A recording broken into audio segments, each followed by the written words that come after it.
Okay, I guess I'm not done yet. A couple people have mentioned about my bottle gardens and wanting to see what they're up to, so I'm kind of giving an update here. Um, these are what I call my bottle gardens. So this is Buttercrunch lettuce and pretty much almost self-watering system. And as you can see, it's made out of 2-liter bottles or 2-liter Pepsi bottles, however you want to look at it.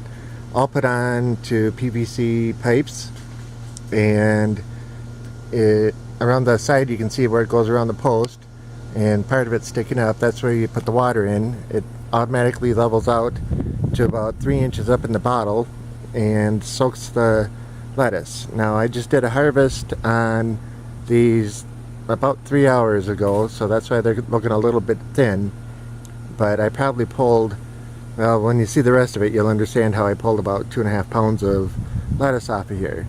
But each of these is just a 2-liter bottle stuck on a PVC pipe and just a basic frame, so you can see what it looks like. Now this was my second version. The first version is actually what's posted or up here, so up on top of my railing, and yes, that pak choi is just growing. Otherwise there's lettuce all the way along on these ones as well. And you can see the one in the corner, I didn't get too much off of it, but there's actually 2 plants in there. And the others here that I've harvested. And the empty one there is one that I pulled, or just put new seeds in, because they decided that they wanted to bolt when we get to the third version.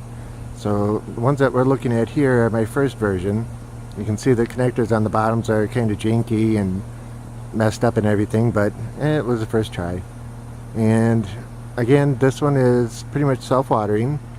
The main difference with this one is the pipe that's right there. I have a 2-liter bottle of water that turns over inside there, and it keeps the level up about 2 inches again.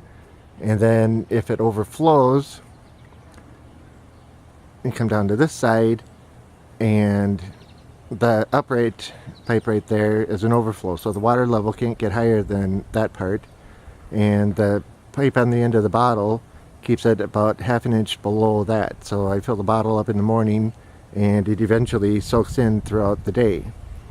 So this is what my first version looks like. This is the second version of it, and I'm carefully walking around my steps because I need to turn around. And we'll go back up and give us something to look at even closer. Yeah, I mean, Buttercrunch lettuce. You can see how many leaves I've actually pulled off them now that we're looking at them up close, and they just keep growing and growing. Now, when we get to this next part, the next part doesn't look as good because we had a really hot day about a month ago, and all of my pak choi, which you can see some right there, decided it wanted to bolt. So we go over and we look at my fourth version, and let's zoom out a little bit on this one. And as you can see, there are 50 more bottles here up on a wooden frame, so it's right at waist height and easy enough to take and harvest. Don't have to bend over or anything else. And you can see I have some lettuce up in front, and it decided to bolt, so I'm just waiting for those to dry out so I can get the seeds. And some more lettuce, and then everything else in the back is all pak choi that is bolted. So I'm gonna get a ton of seeds out of these, and as soon as I get the seeds I'll pull them and start my second crop. Pak choi and Buttercrunch lettuce are what I normally grow indoors all winter long for the hydroponics, and if you've seen the previous videos, those were the Buttercrunch lettuce that, yeah, it was alright, but not the greatest. So yeah, that's what my bottle garden looks like, and the base of this is at 4 feet tall. And like I said, I stand over 6 feet tall, so that's right at my waist height. And that's about it. Okay, that'll do it. See you, bye.